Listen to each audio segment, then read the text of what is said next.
ಪ್ರೀತಿಯುಳ್ಳ ದೇವಜನರೇ, ನಿಮ್ಮೆಲ್ಲರಿಗೂ ಯೇಸು ಕ್ರಿಸ್ತನ ಮಧುರವಾದ ನಾಮದಲ್ಲಿ ವಂದನೆಗಳು. ಶಾಲೋಮ್, ನಿಮಗೆ ಸಮಾಧಾನವಾಗಲಿ.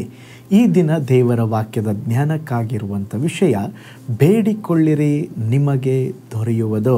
ಅದಕ್ಕೆ ಆಧಾರವಾಗಿ ಮತ್ತಾಯನ ಬರೆದ ಸುವಾರ್ತೆ 7ನೇ ಅಧ್ಯಾಯ 7ನೇ ವಚನ, ಬೇಡಿಕೊಳ್ಳಿರಿ ನಿಮಗೆ ದೊರೆಯುವುದು, ಹುಡುಕಿರಿ ನಿಮಗೆ ಸಿಕ್ಕುವುದು, ತಟ್ಟಿರಿ ನಿಮಗೆ ತೆರೆಯುವುದು. ನೋಡ್ರಿ, ದೇವರು ನಮ್ಮ ಪ್ರಾರ್ಥನೆಗೆ ಒಂದು ವಾಗ್ದಾನವನ್ನು ಇಲ್ಲಿ ಹೇಳುತ್ತಿದ್ದಾರೆ. ಬೇಡಿಕೊಳ್ಳಿರಿ, ನಿಮಗೇನಾಗುತ್ತೆ? ದೊರೆಯುವುದು. ಪ್ರಾರ್ಥನೆಯಲ್ಲಿ ಮೊದಲು ನಾವು ಬೇಡಿಕೊಳ್ಳುವುದನ್ನು ಕಲಿಯಬೇಕು.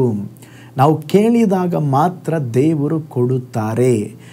ದೇವರು ಒಳ್ಳೆಯ ತಂದೆಯಂತೆ ನಮಗೆ ಏನು ಬೇಕೆಂಬುದಾಗಿ ಅವರು ತಿಳಿದಿದ್ದರೂ ಸಹ ನಾವು ಕೇಳುವುದು ಅವಶ್ಯಕವಾಗಿದೆ.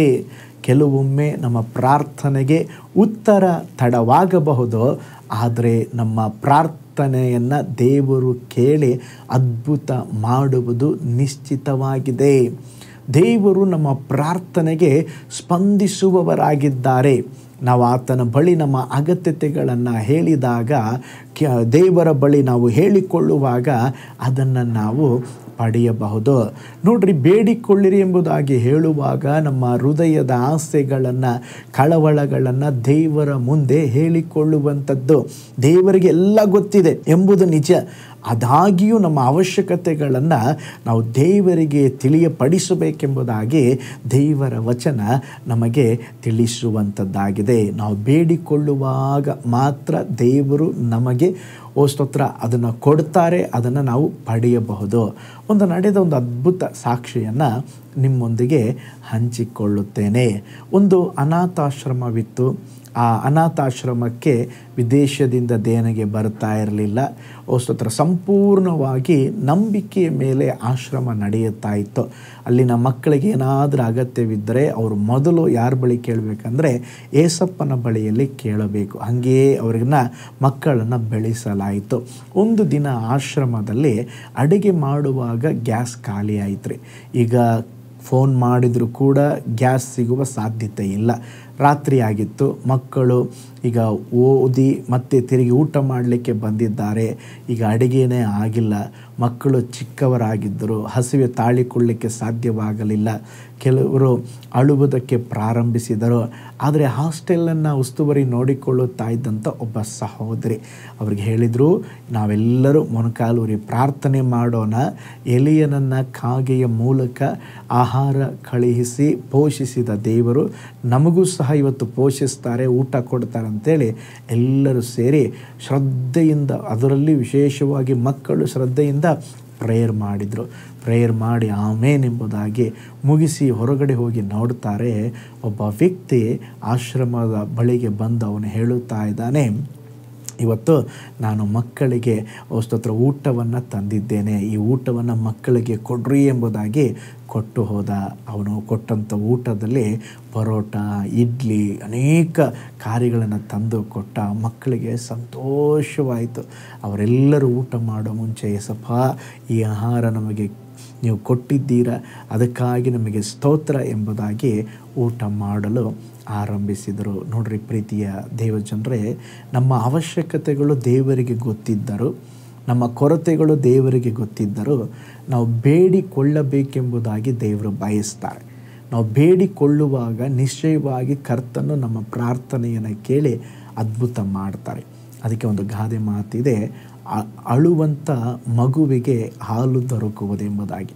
ಅದೇ ವಿಧದಲ್ಲಿ ಬೇಡಿಕೊಳ್ಳುವ ಪ್ರತಿಯೊಬ್ಬ ದೇವ ಮಗನಿಗೂ ದೇವ ಮಕ್ಕಳಿಗೂ ಉತ್ತರ ಲಭಿಸುವುದು. ಹಾಗಾದರೆ ಬೇಡಿಕೊಳ್ಳಿರಿ, ಕರ್ತನು ನಿಮ್ಮ ಪ್ರಾರ್ಥನೆಯನ್ನು ಕೇಳಿ ನಿಮಗೆ ಬಿಡುಗಡೆಯನ್ನು ಕೊಡ್ತಾರೆ. ಬೇಡಿಕೊಳ್ಳುವ ಕಾರ್ಯಗಳನ್ನು ಅವರು ಅನುಗ್ರಹಿಸ್ತಾರೆ. ಕಣ್ಣುಗಳನ್ನು ಮುಚ್ಚೋಣ, ನಾವು ಪ್ರಾರ್ಥನೆ ಮಾಡೋಣ. ಪರಲೋಕದಲ್ಲಿ ವಾಸ ಮಾಡುವ ನಮ್ಮ ತಂದೆಯಾದ ದೇವರೇ, ಈ ದಿನ ಕೂಡ ನಿಮ್ಮ ವಚನವನ್ನು ಧ್ಯಾನಿಸುವಂತೆ ನಮಗೆ ಸಹಾಯ ಮಾಡಿದ್ದೀರಾ. ನಿಮ್ಮ ವಚನ ನಾವು ಧ್ಯಾನಿಸಿದ ಹಾಗೆ ದೇವರೇ ಎಲ್ಲ ವಿಷಯಗಳಲ್ಲಿ ನಿಮ್ಮನ್ನೇ ನಂಬಿ ಬೇಡಿಕೊಳ್ಳುವಂತೆ, ದೇವರೇ ನಿಮ್ಮ ಬಳಿ ಕೇಳಿಕೊಳ್ಳುವಂತೆ, ಒಂದೊಂದು ಚಿಕ್ಕ ವಿಷಯ ಇದ್ದರೂ ಕೇಳಿಕೊಂಡು ಅದ್ಭುತ ಪಡೆದುಕೊಳ್ಳುವಂತೆ ಸಹಾಯ ಮಾಡಿರಿ. ನೀವು ಬದಲಾಗದ ದೇವರು, ಮಾರ್ಪಡದ ದೇವರು. ಆ ಆಶ್ರಮದಲ್ಲಿ ಮಕ್ಕಳ ಪ್ರಾರ್ಥನೆಯನ್ನು ಕೇಳಿ ಹೇಗೆ ಅದ್ಭುತ ಮಾಡಿದರೋ ಅದೇ ವಿಧದಲ್ಲಿ ಇವತ್ತು ಕೂಡ ನಮ್ಮೊಂದಿಗೆ ಯಾರೆಲ್ಲ ಈ ವಿಡಿಯೋನ ವೀಕ್ಷಿಸ್ತಾ ಇದ್ದಾರೋ ಅವರ ಜೀವಿತದಲ್ಲೇ ಕೂಡ ಅದ್ಭುತಗಳು ಸಂಭವಿಸಲಿ. ಯೇಸುವಿನ ಹೆಸರಿನಲ್ಲಿ ತಂದೆಯೇ, ಆಮೇನ್. Price the lord. ಹಾಗಾದರೆ ಸ್ತೋತ್ರ, ಕರ್ತನ ವಾಗ್ದಾನವನ್ನು ನಂಬಿ ಬೇಡಿಕೊಳ್ಳೋಣ. ಬೇಡಿಕೊಳ್ಳುವವರಿಗೆ ಸ್ತೋತ್ರ ಕೊಡಲ್ಪಡ್ತದೆ. ದೇವರು ನಮಗೆ ಜೀವಿತದಲ್ಲಿ ಅವಶ್ಯಕತೆಗಳನ್ನು ಸಂಧಿಸ್ತಾರೆ. ಆದ್ದರಿಂದ ಬೇಡಿಕೊಳ್ಳ್ರಿ. ಕರ್ತನ ನಿಮ್ಮನ್ನು, ನಿಮ್ಮ ಕುಟುಂಬವನ್ನು ಬ್ಲೆಸ್ ಮಾಡಲಿ. ನಾಳೆ ಮತ್ತೊಂದು ದೈನಂದಿನ ಜ್ಞಾನದಲ್ಲಿ ನಾನು ನಿಮ್ಮನ್ನು ಸಂಧಿಸ್ತೇನೆ. ನಾನು ನಿಮ್ಮ ಪ್ರೀತಿಯ ಸೇವಕ pastor Paul Joy. God bless you. ಕರ್ತನಲ್ಲಿ ಪ್ರಿಯರೇ, ಈ ಸಂದೇಶ ಮತ್ತು ಪ್ರಾರ್ಥನೆ ನಿಮಗೆ ಆಶೀರ್ವಾದಕರವಾಗಿದ್ದರೆ, ದೇವರು ನಿಮ್ಮನ್ನು ಪ್ರೇರೇಪಿಸಿದರೆ, ನಂಬಿಕೆಯಿಂದ ಸಾಗುವ ಈ ಸೇವೆಗೆ ನಿಮ್ಮ ಅಮೂಲ್ಯವಾದ ಕಾಣಿಕೆಯನ್ನು ಬಿತ್ತಿರಿ. ಪ್ರೀತಿಯ ದೇವಜನರೇ, ವಾಯ್ಸ್ ಆಫ್ ಹೋಪ್ ಮಿನಿಸ್ಟ್ರಿಯ ವತಿಯಿಂದ ಕೋರಮಂಗಲದಲ್ಲಿ ಪ್ರತಿ ಭಾನುವಾರ ಬೆಳಿಗ್ಗೆ 9:30ಕ್ಕೆ ಕನ್ನಡ ಆರಾಧನೆ ನಡೆಯುತ್ತಿದೆ. ಆತ್ಮಭರಿತವಾದ ಆರಾಧನೆ, ಮನಮುಟ್ಟುವ ಸಾಕ್ಷಿ, ಬಲಪಡಿಸುವ ದೇವ ಸಂದೇಶ. ಬನ್ನಿ, ನಮ್ಮೊಂದಿಗೆ ಭಾಗಿಯಾಗಿ ಕರ್ತನನ್ನು ಆರಾಧಿಸಿರಿ. ನೂತನ ತಿಂಗಳ ಆಶೀರ್ವಾದ ಕೂಟ ಪ್ರತಿ ತಿಂಗಳು ಮೊದಲ ದಿನ ಸಂಜೆ 7 ಗಂಟೆಗೆ. ಪ್ರತಿ ತಿಂಗಳು 2ನೇ ಶನಿವಾರ ಬಿಡುಗಡೆ ಉಪವಾಸ ಪ್ರಾರ್ಥನೆ ಕೂಟ ಬೆಳಿಗ್ಗೆ 10:30ಕ್ಕೆ. ನಿಮಗಾಗಿ ಪ್ರಾರ್ಥಿಸಬೇಕೆ? ನಿಮಗೆ ಯಾವುದಾದರೂ ಪ್ರಾರ್ಥನೆ ಮನವಿಗಳು ಇರುವುದಾದರೆ ಕೆಳಗಿನ ನಂಬರಿಗೆ ಕರೆ ಮಾಡಿ ಅಥವಾ ವಾಟ್ಸಪ್ ಮಾಡಿ. ಈ ಆತ್ಮಿಕ ಸಂದೇಶಗಳು ನಿಮಗೆ ಆಶೀರ್ವಾದಕರವಾಗಿದ್ದರೆ ಲೈಕ್ ಮಾಡಿರಿ. ಇಂಥ ಅದ್ಭುತ ಸಂದೇಶ ಪ್ರತಿದಿನ ನೋಡಲು ಬಯಸುವುದಾದರೆ ಸಬ್ಸ್ಕ್ರೈಬ್ ಮಾಡಿ ಹಾಗೂ ಇತರರೊಂದಿಗೆ ಶೇರ್ ಮಾಡಿರಿ. ಕರ್ತನು ನಿಮ್ಮನ್ನು, ನಿಮ್ಮ ಕುಟುಂಬವನ್ನು ಆಶೀರ್ವದಿಸಲಿ.